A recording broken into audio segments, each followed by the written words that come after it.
get started with the workshop. I don't know where Dr. Shanoff is. Is Dr. Shanoff coming or? Okay, well, it's 3 o'clock, so we're gonna get started. We respect your time, and thank you for being here. I'll go ahead and turn it over to you, Sheriff. Well, thank you for having us, and I think we're going to make a couple presentations to you today. One, everyone knows that technology and artificial intelligence is kind of being the wave of the future. We're going to present to you a little bit of an idea and a concept that we've been working on. Hopefully, if it's something that really works, we're going to have a pilot program for weapon recognition technology. We've seen that a lot of kids, when they go to a school to do active shooting, the first thing they do right before they run in that door, they break out that rifle or that handgun. And there are systems in place that actually will detect that. And now that we have all the cameras in the schools, we have the real-time crime center, and a lot of us are starting to get tied together. I think adding that extra sense of security is just going to give us a faster response time in case there is an active shooter situation. So like I said, today, it's something new to us. There are other agencies that are starting to use it, and the technology is only going to get better. So that'll be one of the presentations we do today. And then the secondary presentation is a program called JUMP. What we've done is we received a grant and we assigned 5 deputies to work with juveniles. We're talking about diversion program, we're talking about probationary program, and we thought it might be a good idea to present that to you all. Say you have a child who gets suspended for a day or 2 days or 3 days. Instead of going home and playing the Xbox, or you sending him all day long in a classroom, you can assign him to the JUMP program, and he'll be mentored by 5 deputies. We take 10 students at a time, and they'll talk about consequences of criminal behavior. They'll talk a little bit about corrections, and then they have equine therapy at the place that we have. They even have fishing. I'm not saying they can do that all in a day, but it'll expose them to deputies who have different levels of experience in life to hopefully correct their behavior. We give them a certificate of completion. And maybe you guys might want to not count it as an absence in school, because it would be a learning type of experience for the child. And we've already ran probably about 70, 80 kids through this summer, and let me tell you, they love it. I mean, you come in there, the first day's corrections, or the first few hours corrections, and juvenile delinquency, enhanced penalties and crimes, and it's just a positive tool to help keep them on the right track. So, like I said, these are just options for you. We already have one of the programs working, and it's working great. The weapons recognition technology is something we're working on, and eventually, if we can get all our law enforcement agencies tied together through our cameras and all our technological access that we have, maybe this weapons recognition technology gets better. It could be something we can use in the schools to help get an active shooter and minimize casualties as soon as possible. Like I said, it's not a perfect system, but we're just going to present them to you today if you guys like it. Awesome. So I guess we can get started with the first presentation. You'll see JUMP program first. Okay, great. So good afternoon, everyone. My name is Deputy Vasquez with the Osceola County Sheriff's Office. I'm presenting the JUMP program. So I do want to say I've been with the Sheriff's Office for a total of 5 years. I was on the road patrol, and now I've been transferred to the juvenile unit. Prior to this, I did work with juvenile probation for about 3 years. So I'm pretty passionate about this program because it is bringing me back to juveniles. So we created this PowerPoint for you all. I do want to explain what JUMP is. Like the sheriff said, it is a total of 4 deputies. We were tasked initially with creating a name for JUMP. We wanted something that was catchy, something that wasn't lame for the kids. We wanted something that they can relate to. So we came up with the name Juveniles Unleashing Maximum Potential, which is a very positive name for kids. We want them to know that while they're there, it's not just a bad situation. The reason why they're there at JUMP. We're there to mentor them. We're there to talk with them. We're there to show them that we're more than just a uniform. So the Osceola County Sheriff's Office created the Juveniles Unleashing Maximum Potential, which is JUMP, to benefit juveniles and establish value relationships with the youth of Osceola County. The program is a catalyst to encourage positive decision-making, develop self-esteem, promote healthy habits, and deter criminal behavior. So this first picture that you see there is with a group of children from I don't know if you guys are familiar with where Old Dixie Highway is off of Sawdust. Oh, yeah. So we had about 10 children each day come from that program.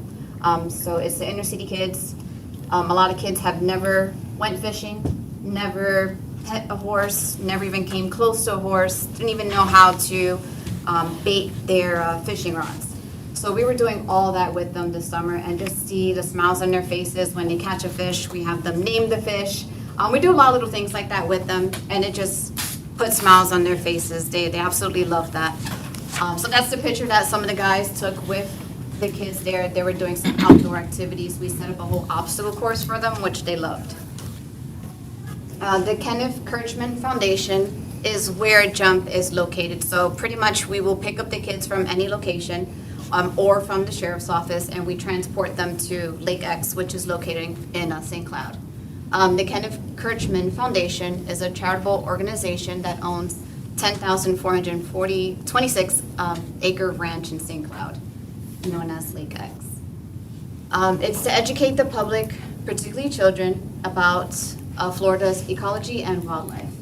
Lake X is one of the most unique tracts of land in all Florida, to include a 1,400 acre lake surrounded by pristine forests and unspoiled wetlands. So this location is a private location, but they invited the sheriff's office so we can participate and have JUMP there. It's a beautiful area. It's all green, beautiful. We have our horses from the mounted unit that are stationed there as well. So this is a picture here of Kenneth Kirchman. He is the founder of Lake X. So this is just a quote that he just quoted about the natural beauty, the serenity of this location. He stated that this is a peaceful and tranquil location. There are many nature walks that are there. Kids can do kayaking there. There's a bunch of stuff that they can do. So we do have a mission with JUMP. We do list here 3 different goals. We do want to improve the relationship between the youth, the community, and law enforcement. When you talk to a lot of these kids, a lot of it is negative. Their parents are talking to them about negative interactions with police, and everything's just negative, even at young ages. You know, we had some kids that were about 8, 9 years old, and they're asking us the oddest questions, you know, and calling our magazine different terms that we don't normally use. And it's just weird because we want to educate these kids that we're not all here for negative, that we are people inside. We can still help you. You can still call 911 when you need help. Don't be fearful of us. Don't cry when you see us, because we've had kids that were just afraid to be with us. So that's one of our missions, is we want to create a unity with children. It starts from little. Our second goal is to provide opportunities to develop positive behavior and habits. A lot of these youth, personally, I'm a mother. We had a few children there who just didn't understand being told no, or didn't understand being corrected. So while you're there, you're constantly correcting them. You can't get upset with them. You're teaching them the right way to do things.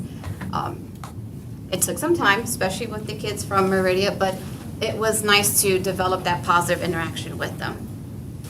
Our third goal is prevention for youth entering and re-entering the criminal justice system. So even myself, being familiar with children who are placed on probation or are on intake status forever, pending their case going to trial, it's nice that we have them. We get to talk to them about their case, their charges, how it's important not to re-enter the system and incur new charges.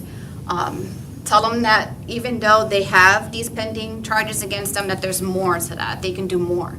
We actually do have recruiting come in. We have recruits from like the Air Force that will come in. We have the jail that comes in and does a segment. They're even bringing the full-on attire from the jail.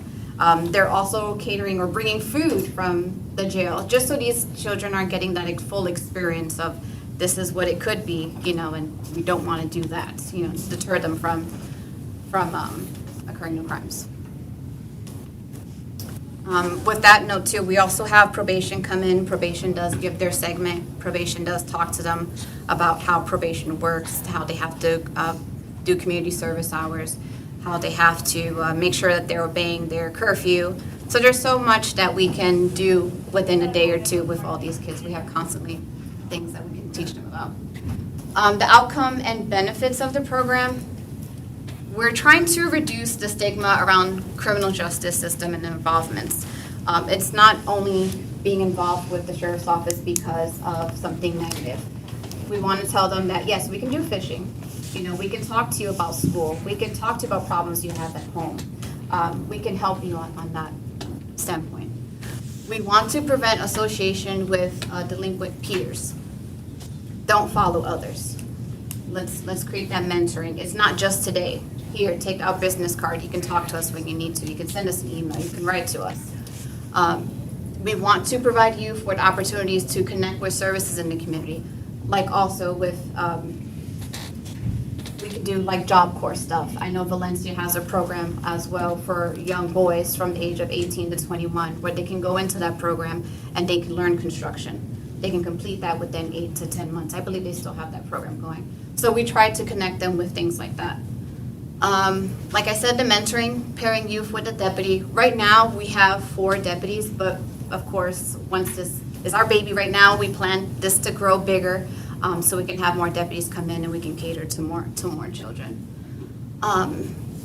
Since we're gonna pair a youth with a deputy, we can serve as a positive role model with a young person and provide a caring and supporting relationship. I do have a few pictures, like on the slides, there are a bunch of pictures that we took throughout the course, because we are doing like fingerprinting with them. We're teaching them about fishing and how to fish, and we're using live bait, and we're telling them to respect the property and how to clean up after yourselves. So we're influencing them with a lot of positive information and teaching them things that they normally won't be exposed to. We're improving the relationship between the youth, the community, and law enforcement. Actually, to be honest, when we went to Meridia and we were giving them the applications because there are waivers that they need to sign, I was hesitant. I was like, I don't think these parents are going to want law enforcement mixing with their kids. But to my surprise, the very next day, we had maybe 20 applications, which was amazing because I didn't think the parents would be like, okay, I'm going to let the sheriff's office take my kid for a day. So it was a beautiful thing, honestly it was. To tell you a few things that we have going on, like class-wise, we have ICAC, which is our Internet Crimes Against Children. We have a detective, Dasha Hernandez. She comes in and she gives a segment on internet crimes, safety, talking to strangers on the internet, creating social media accounts, making sure your parent puts some type of parental controls on that. We also have a representative from MAD come in, which is Mothers Against Drunk Drivers. She gives a presentation and other information from other mothers. And we have DJJ, which is the Department of Juvenile Justice, which is juvenile probation. They also come in and do a segment, tell kids about the curfew and all the ins and outs of probation for juveniles. We have the Police Athletic League, which is PAL. We do have flag football girls that also come in, and then they do a segment too. I already talked about Osceola County Corrections Department. They come in, they do their segment. Teen Court, we also partner with Teen Court. Teen Court allowed us to take some of their children who are pending like cases. We did a trash pickup with them, which was very successful as well. And then Kissimmee Parks and Recreation. Audience-based teaching. Age-appropriate curriculum. So we do like to cater to children who are from the age of 10 and up. We can take as late as 18. The Department of Juvenile Justice, like I said, does their presentation, MAD. We talk about social media and sexting, because a lot of these kids won't get this information from school. We're seeing a rise with sexting at school. We tell them to prevent that charge from being placed upon, their name. Anti-bullying is a big thing. We have a big segment for anti-bullying along with gun safety. We have this whole video where at the end of the day, these kids are chanting the song the whole day, it's pretty cool to see. The mentorship, again, I know I can't stress that enough. Talking to these kids for 8 hours is just awesome.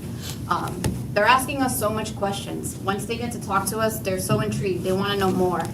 At the end of the day, they're calling you miss, and they're just happy to be with you. A total opposite from the beginning when they first come in. We're telling them about the 911 safety awareness, how you can text 911 if you're not able to actually use the phone. the fingerprinting education where we're telling them the type of styles, the ridges on their fingers. Anti-drug education, we do have like a whole big box that we present with drugs depending on the age. We also have a mental health unit on our team that comes in and tells them about suicide prevention, if they see marks or anything on a friend, to be that voice for their friend or family. I think that's the end of my slide. So I do want to tell you guys thank you so much for allowing the Sheriff's Office to come. I know time is precious for you guys, but I do think that this program is awesome. It's at its infant stage right now, but we want this to grow. We do want to partner with the superintendent because we feel like, yeah, the kids will benefit if they're placed on some type of suspension. Bring them to us. We'll be with them for the day. 8 hours beats better than being home playing games and eating mom and dad's food. Now, with 4 deputies right now, what's the capacity of how many students? So right now, we're taking 10. 10. Yeah. Right. We don't want the kids to be without that one-on-one supervision. We want to make sure each child feels like they're being listened to. Right, because the first thing that came up to mind is, because if out-of-school suspensions, we get a bunch of them. Right. You're going to flood more than 10. But what does happen frequently, but not as often, is a student will go up for an expulsion hearing, right? And sometimes the offense isn't that bad. We'll tell them, hey, go to New Beginnings, because it's supposed to be for 1 year and all of next year. It's supposed to be for 2 years, right? But sometimes the offense is kind of like borderline. We'll tell them, hey, do at least 1 semester or do 1 year at New Beginnings. Prove that you've learned your lesson, then we'll let you come back to your home school early. So I was thinking that usually happens around the December timeline, because that's the end of the semester. So if you guys can have your cohort begin like in January, dedicated just to those students, and we can say, you know what, part of proving that you're ready to go back to home zone school and you learn your lesson is to assign them to the jump program while we're there. And then that way we can give you those students that that we've kind of predetermined that they need that. You know what I'm trying to say? Because we're not just giving you any student that's not going to benefit from the program. Because some of them are just really lost. I mean, maybe we might just send you to that because they're lost, you know what I mean? But some of them, you could tell they messed up, but it's almost like they need a little bit of guidance. And the only other thing, too, I would add to that is, unfortunately, I would like to see maybe you guys have some kind of anger management. Because some of these kids don't know how to cope appropriately, and they just responded, you know what I mean, out of impulse. So if your program could get implemented, and I would also talk to the school board or the superintendent, as if, you know, you have all these organizations participating, maybe we can even participate too. Like, we can give you an asset, but we don't want to tell you what the program is, but if you look at it and go, hey, we're missing something, we can even have somebody from our staff kind of go there, you know, and kind of help. But Right. I can't do that. No, our ears are always open for improvement. That's what we're looking for. We always want different options to keep the kids engaged as well. But that seems like an awesome program. That's a great idea, anger management. We didn't think about that one. And like I said, it's just an option. You know, we're using it, and it's been really successful. We're going to start taking it to the private schools and to the Christian schools, and we just have an overwhelming demand. But, you know, our job in law enforcement is to prevent juvenile delinquency. If we don't deal with these kids at a lower age, what's going to prevent them from getting into the system? And if you guys are in the schools and are having issues with potentially a problematic child, maybe the JUMP program might be able to correct his behavior, redirect him. So it's just an option for you if you guys would be interested in participating. It would be up to you all, and no cost to none of you. This summer was the first time you implemented the program. Yes, we just started. How do you do follow-up with students that have gone through the program? They actually have, you can explain. So we actually have a stack of everyone's like application. So we're either sending out emails or physically calling and say, hey, let me talk to the parent, let me talk to the child, how are you doing? What have you taken? Even at the end of the day, we do a lot, like maybe 10 minutes to ask these kids, what was your favorite part of the experience? What would you take away? What would you add? They all love the fishing part of it. But yes, we are keeping up with them because we do have other things that we're trying to implement, like boxing and archery.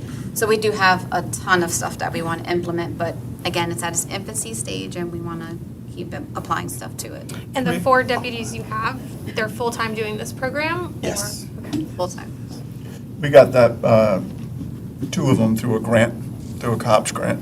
I think it's important to make the distinction, though, that, because most of you are familiar with our adventure camp in the summer, completely different, right? So I don't want you guys to think that if you're going to send your kids to this JUMP program, they're going to go out there and they're fishing and, you know, they're not learning. It's a different focus for the child, you know. So speaking of scalability, so you have 4 deputies, 10 students per occurrence. How frequent do you have the program? So we can do a 2-day program because we do about 6 to 8 hours in a day, including transportation, because we have to transport, because we don't want that to be something that the parents they can't, bring So- the child to us. Thank you. So we This can is break it up to 2 days. 2 days. So this is ideally for a student who's like suspended, not necessarily someone who's in for expulsion. It's like 2-day suspension or maybe a little bit more. Either or. Okay. We can cater to you too. Remember, Right. this is something brand new. And it doesn't necessarily mean for kids who are suspended, but whatever options you guys think you could benefit from this, like that anger management, I love that. Those are the things that, like I said, it's a new program. However you guys can feel you can benefit from this, we'll be here for you too. Are there specific infractions that you probably wouldn't recommend that we? So we're not Have trying student to mix juvenile, so maybe are a high or moderate to reoffend. You know, we want to keep the grouping small because we don't want them to make friends at our program either, you know, and then create context and where it's just a really bad group. So if we need to just have 5 at a time who maybe have the same type of suspension, then we can do that as well. We want to make sure that they're all But to the grouped. chairwoman's point, I think I can understand, like, for instance, we have a drug diversion program with ECRIT Right. for first-time drug offenders. So if we send you drug offenders, is that kind of changing the scope of what you're doing? You know what I'm trying to say? We could send the drug offenders to our current program that we are, and maybe the ones that are getting in fights to this program. So I think that's just trying to You say. can group them out Okay. to keep them all categorized the same. We can cater this however. I think one of the issues is that these, it's not so neat, the process or the timing of these suspensions, right? So they're suspended, and in terms of scale, we have 70,000 students. How many days of suspension does that equate? Far more than 10, right? We'd probably have 10 every week or every month, I would expect. You know, so I'm not sure that it would fit the demand that we would have if we were to want to do this. I had a couple of questions here. So for one, it sounds great, right? I can't think of a better place for these kids to spend their time, right? Whether it's fishing, archery, hunting, whatever they would be doing on this land would be great, right? And as opposed to being locked in their home on their phone. But it would be under the understanding, because I can already imagine the outcry if we're saying, well, we're going to take these 4 deputies and put these 4 deputies at this camp, and then have to be begging for deputies to be covering our schools as an SRO, for example, which is a conversation that the community has already been having, right? Not with the sheriff's department, obviously, but just in general. If we have to beg for law enforcement to cover our schools in terms of protection, then why would we be sending our kids out to go be covered somewhere else in this other type of program, which wouldn't necessarily be the primary mission of the sheriff's department? So these 4 deputies are solely for jump. They're not taken from SRO program. They're not taken from anywhere. We solely do jump Monday through Friday. Right. But Exactly. to your point. Right, but I you see where understand you're that's going. exactly what I'm Right, saying. So, but like, this is a specifically funded grant position. So the deputies that are in this unit could not be an SRO because the grant won't pay for it. So the federal government pays for half their salary, and then we pay for half their salary. So, but I see what you're saying. If you can afford 4 deputies over here, why don't you? That's 2 SROs then, if you're paying up the salary, right?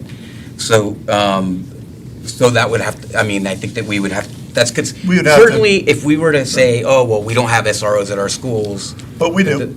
Right, yes, thank God, thank you. Thank God and thank you, right? Not one and the same. But I understand the value absolutely in the program. The other thing was, this is on private land, right? So what part does the private land play in this process? What part are they in the structure of this? Well, the sheriff's office has, we have an agreement with the Kirchman Foundation that is completely independent of the school board. We have our adventure camp out there. The Kirchman Foundation was built on the premises of supporting youth activities. I mean, they've been doing it for years. We've been out at the adventure camp for about 8 to 10 years now. So what they've done is they've opened up another part of their land for this particular program along with our mounted unit. And all liabilities would transfer from the district to the sheriff's office. That's correct.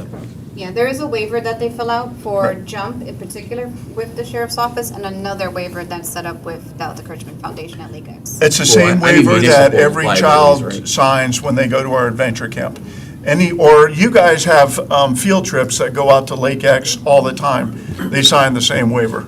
I mean, it's just the way Kirchman Foundation does it. Thank you. I think it's a really great idea. The only, not concerned, these are things that are worked out once you do a beta program, which is what you've done, specifically what kinds of students we can send.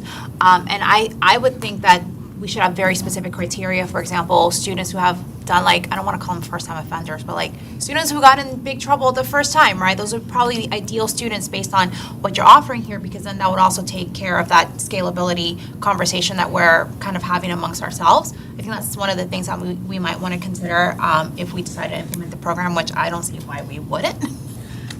Any support for helping with student discipline and that wraparound support service, which is what this would offer, I'm all on board for that, so thank you.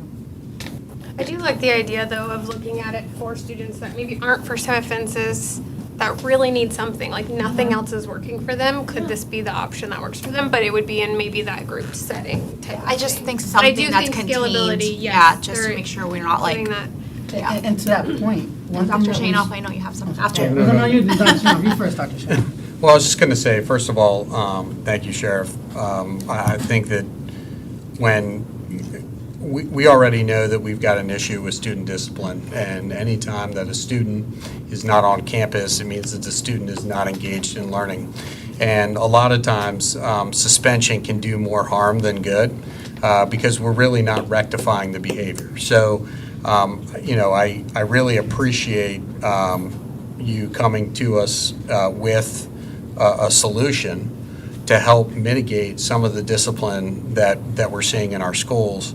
I agree with the chair. I agree with everything that's been said. I agree with the chair that that we need to establish some sort of criteria.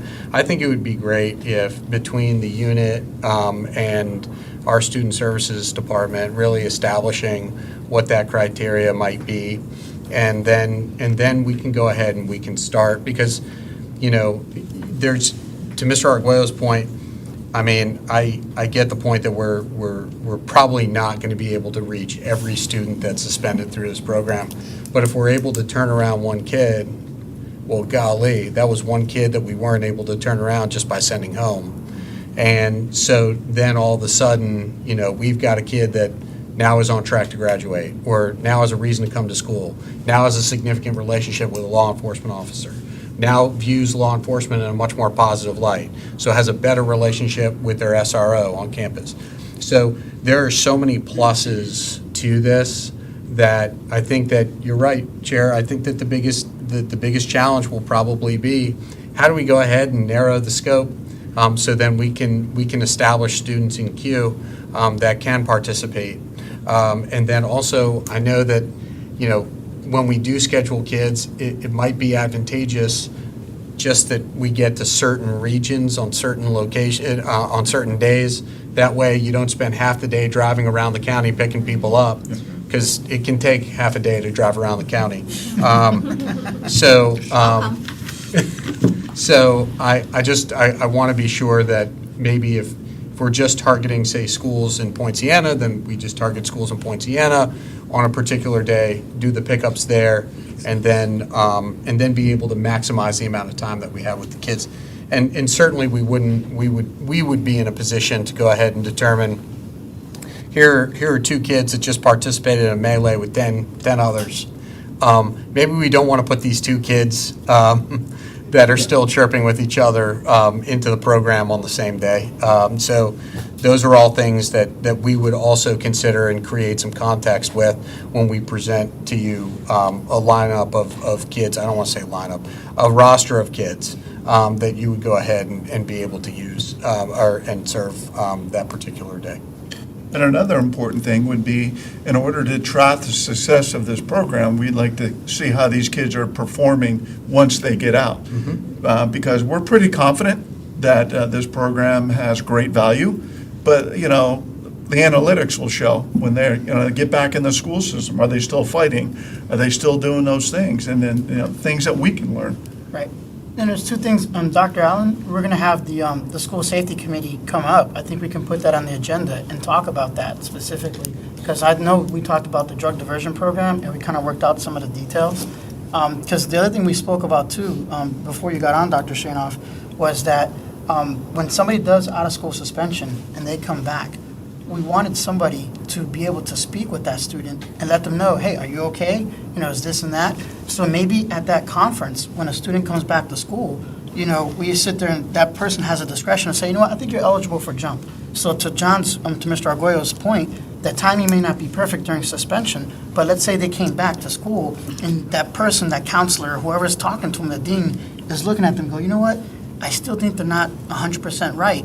Maybe the jump program may be good and enroll them in the next schedule. You know what I mean? So hopefully you guys have like a predetermined schedule, like every month or on the first day of the month. That makes it easier for us because rather than randomly doing it, No. we can know, okay, when somebody's eligible, like we said, now we got that cohort of 10 from Poinciana in that area, Liberty, Poinciana, whatever, then we could put them in there. So I think that would be helpful if you guys can have them on a regular basis, like the first of every month or something like that. And so I'm fully in support of this. And to be honest with you, I'm not even too concerned about the accountability of results because at the end of the day, we got to try something.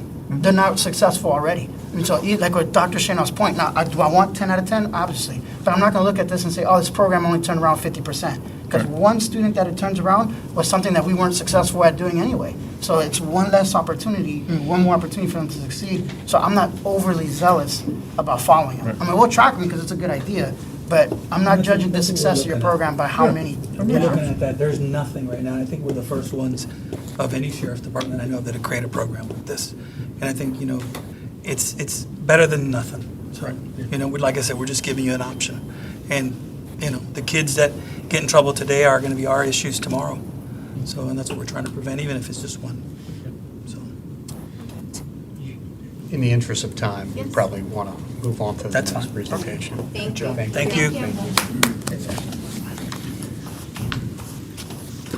Hello, everyone. Thank you for your time today. My name is Romain Potts. I am the current IS Director of the Osceola County Sheriff's Office. I've been with the department for 17-plus years. I've seen a lot of change, and hopefully I can explain this to everyone as best I can, so we'll get through it. So AI detection. What is AI detection and what can it do? Rapid notification, rapid response, rapid locate. It has zero distractions. In other words, if you were a person sitting at a computer looking at 50 cameras, somebody comes up to you, takes 5 minutes of your time, that 5 minutes could have been an issue where somebody had actually come up to the school with a gun that the artificial intelligence was able to detect and alert almost instantaneously. The process is consistent. There's no change in how it operates. Again, in the human factor, there's a lot of distraction, there's a lot of things that humans do differently on a day-to-day basis. Capabilities. So some of the advantages is it's going to reduce a lot of the task completion timeframe. So I don't know how the process currently stands, but artificial intelligence is able to rapidly alert and locate a person with a weapon if it's deployed to cameras throughout your school systems. It is not influenced by personal bias, emotions, or stress. It's able to produce the same outcome, whether it's a hot day, a cold day, or if you've got distractions coming from 30 different angles. Reliability, again, it gets back to the point where it's constantly doing the exact same process over and over and over. There's no change in how it operates. Speed and accuracy.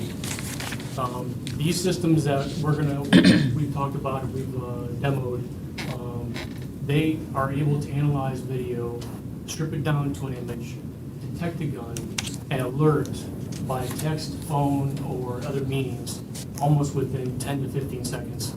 And if you take that and you're able to look at somebody walking through a building with a gun and they're going behind cameras or in front of cameras at a rapid pace, we're getting those notices constantly and rapid notifications. I have a question on that. Yes, sir. There's no system that's 100% accurate. to get there's some kind of margin of error. We'll get to that here. Okay, I was gonna say, does it fall into false negative, or does it fall into false There positive? is false negatives and negative, what is it, negative positives, so to speak? False positives. Yeah, false positive and false negatives. So there are those opportunities for those things to exist. The great thing about most of these systems that come out today is that they have a human factor behind the notification, and the human is actually doing a secondary validation for the detection. So artificial intelligence will produce a percentage of detection, and then that human factor gets the secondary piece. And it's not until that person says, yes, this is a true weapon, that it gets deployed to the users that you guys see the law enforcement entities in location. So opportunities with AI detection. The great thing about something like this is that it doesn't have any interference with your day-to-day operations. It literally stands on top of your existing cameras. It doesn't cost any more for you to replace your cameras, to replace your infrastructure. It essentially just stands on top and almost overlays what your existing stuff is right now. It protects the students' rights. This is an unbiased solution. The only thing it's looking at is weapons. It doesn't care whether you're tall, short, skinny, wide, your race, or anything. It looks at a gun, that's the only thing that's gonna determine its response for it, okay? And then the authorities, obviously, the solutions, they're able to send multiple different routes of alerts. You can send them to the school, you can send them to law enforcement, you can send them to a 911 dispatch centers. However we wanna work that process out. So the basis, so to break it down, your cameras essentially stream into the artificial intelligence, which point it breaks down all the still images. It does a algorithm where it runs a bunch of pattern-based detection or attempts to detect.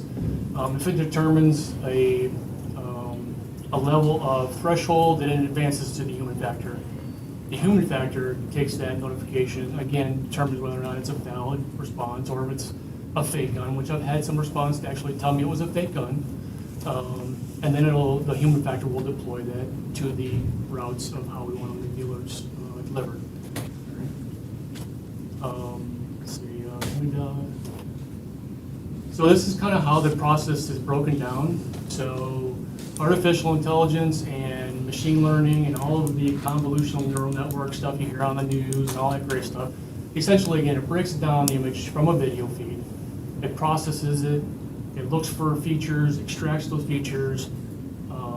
It sends a detection to a notification system. The notification sends it to the human factor, and so on and so forth. Oops, I went too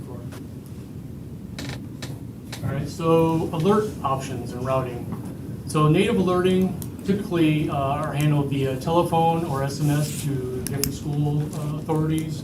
Also to law enforcement authorities in the areas, and it's scalable. There's no need to say we're only allowed to. We can go up to 100 different people we want to notify if necessary. There are API options where you can interface with Fusus, Rapid SOS, Neutral Link, and other options if necessary down the road. All right, privacy and surveillance. Again, we get into the tracking, constitutional rights. Again, the solutions always look at the guns. They are not focused on who's carrying it. They don't care who's carrying it. They just want to know, is there a gun in a frame, and do I need to alert somebody with it? All right? Again, influenced by any kind of race, gender discriminations, ethical morality, freedom of movement. Does it inflict on your constitutional rights? Again, cameras are already recording everybody, right? So all we're doing is overlaying a notification system for weapon detection. So we're not really impeding anything that doesn't already exist, right? All right. Privacy, false positives and false negatives, that's the way we're looking for. So those do exist. But again, that human factor that sits behind the camera and the notifications that the AI delivers is able to understand and look at that and rapid deploy those notifications based on their training. Yeah, I was saying, is there a way to adjust the sensitivity where we have false positives?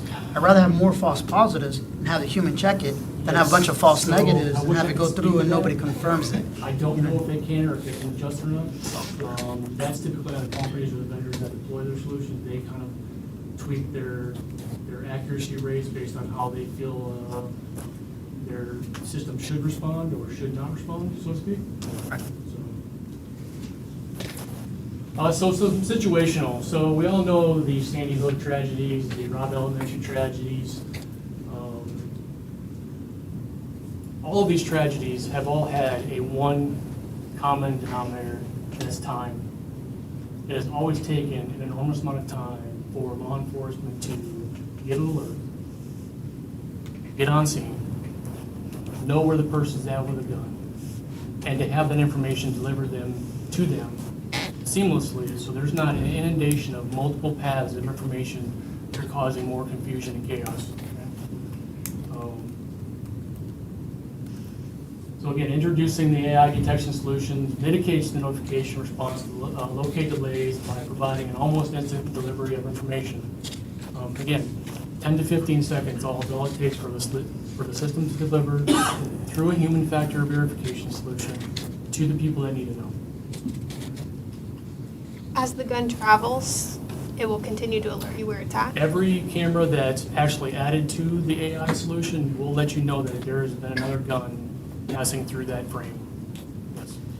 And that comes in handy, like one of the last tragedies where, in this particular situation, when officers responding, they're looking for the gunman, right? But, in a perfect world, all the cameras would have this AI detection, and it would tell you immediately, hey, camera 4 upstairs, back room, so that it directs law enforcement, first responders immediately there instead of guessing, waiting to hear the gunshots, where this particular system, in its truest form, right? Because we'll start small, but in its truest form, you would have them all over the school. So that would be a great value to first responders.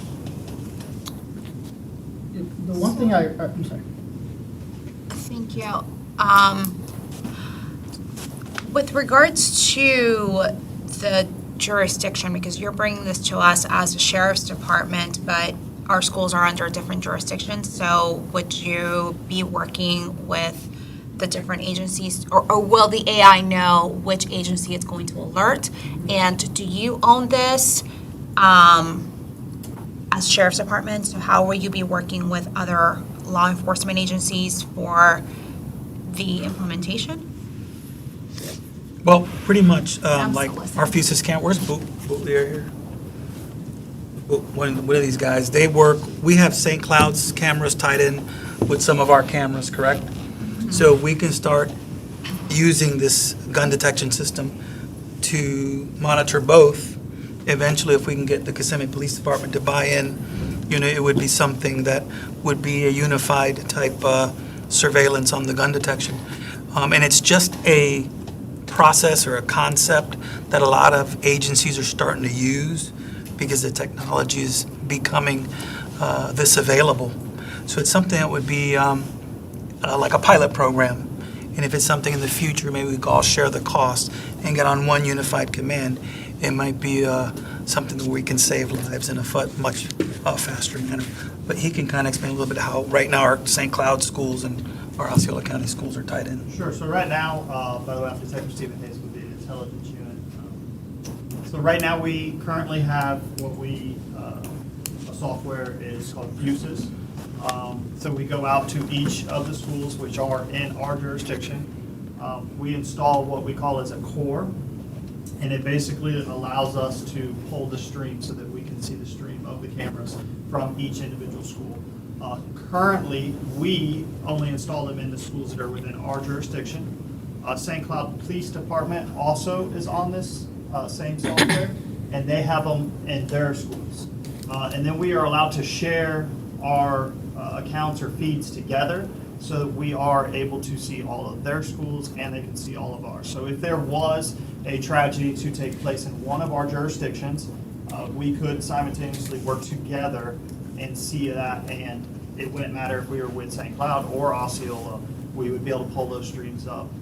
Also with Fusus, in a case like this, is it does give us the advantage that we can live stream everything with that.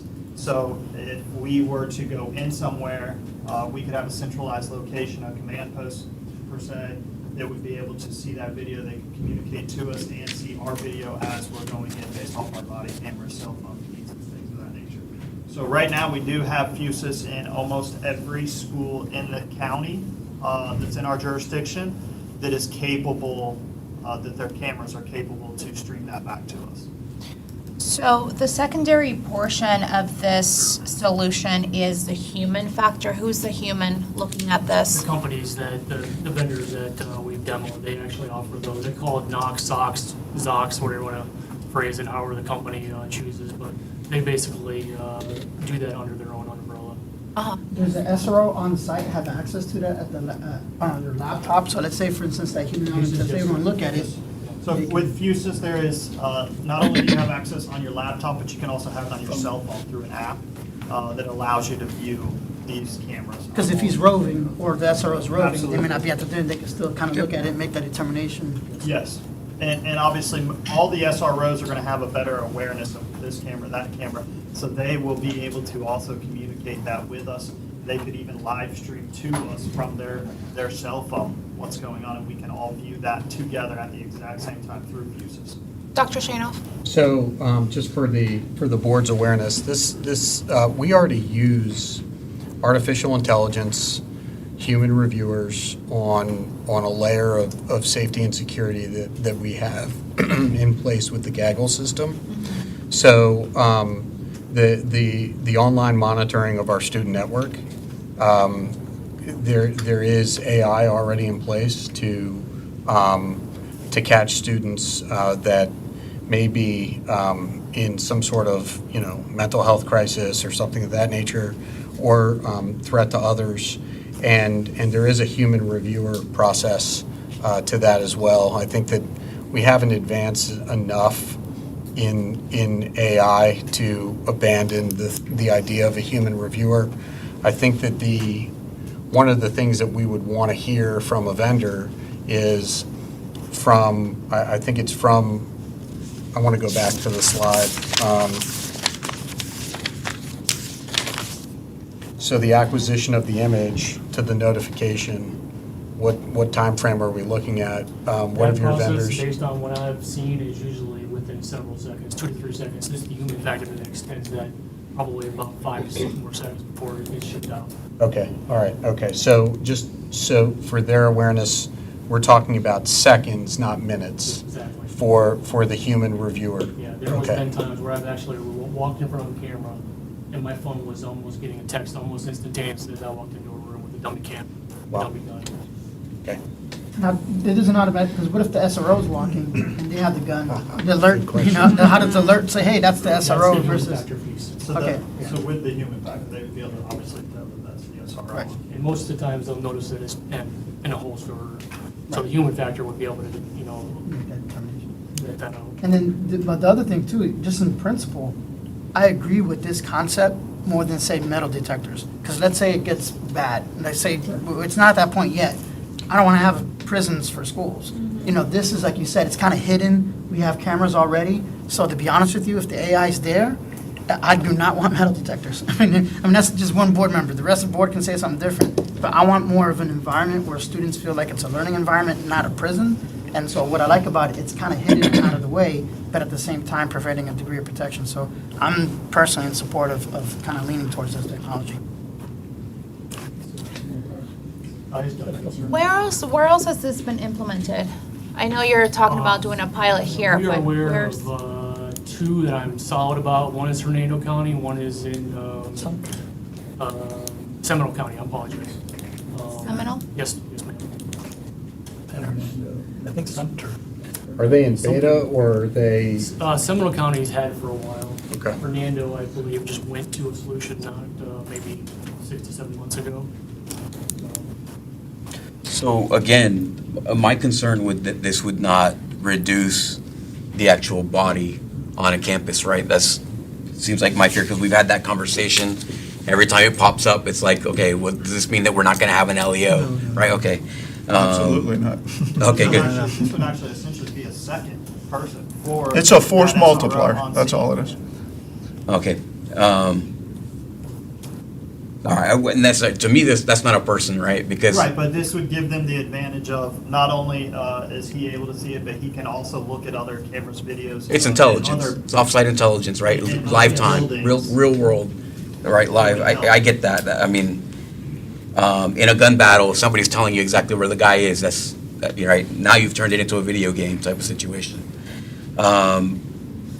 So, one, I wonder if the model that I would prefer, I mean, there's somebody right now, there's one of you guys monitoring all of our cameras, right?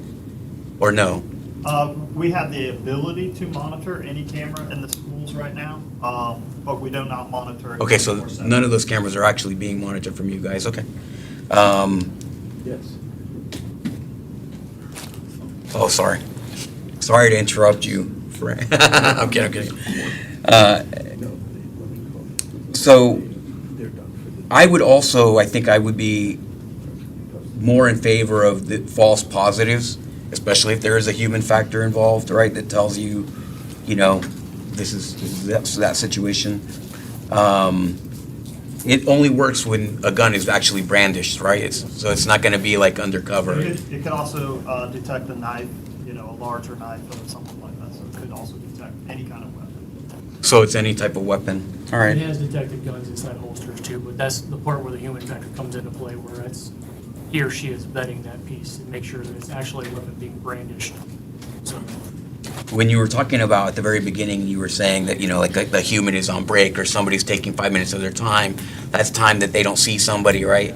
So then you bring in the human factor on the other side of the AI, and then you're kind of doing the same thing, right? The guy's on a coffee break. well, the good thing about, from what I understand is the systems deliver a notice to a full staffed, more than one person that are getting those alerts. So there's always somebody in those security operations centers watching or waiting for those. And it may be me today, or it might be this other person tomorrow, another person the next day. So I don't know, I can't tell you what the size of the teams are in there, but they're large enough to accept enough intake to be able to keep. So they're not deputies at the sheriff's office? No, They're sir. from the private party From the vendor, vendor yes. that's monitoring the cameras Yes. full time? Kesame, what do you think about this? What do we think about it? Anytime you have a force multiplier to make sure that children are safe, it's outstanding. Unfortunately, things come down to dollars and cents. FUSIS is an outstanding system, and unfortunately, that's where law enforcement's going, leveraging staffing to supplement it with technology, just like what the teachers do. And I think you have to remember that this is another step, right? This isn't foolproof by any means. I mean, what we would suggest is let's implement it in a school, see how it works, do those, and then just build on it. Because, the system's very expensive. Do we have a cost for the pilot that we're suggesting? Eat that one up. I think we're going to absorb that cost just Okay. to try it. And then eventually, if it's something that we feel or you feel might be good, and as the technology gets better, we can come up with a cost that we can all share. And that's I can't give something you- that, I think that now that we've got 2 school districts that are implementing a solution like this, it would be something that we could definitely touch base with their procurement department and try to figure out, kind of a ballpark it at least. Obviously, there are considerations for the type of camera system that we have, the number of cameras, number of access points that we're talking about. I'll just say that, I'm going to take off my superintendent hat for a second and put on my principal hat for just a moment. It doesn't matter if you're talking about security and IT, because I'm a recovering IT guy. It doesn't matter if you're talking about security in the virtual environment or security in the physical environment. There is a layered approach to security.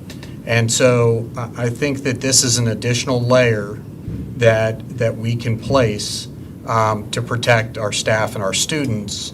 And I'm thinking as a former school principal now, this is wind at my back for the things that keep me up at night. And this is something that I know that seconds matter in issues surrounding school-wide emergencies.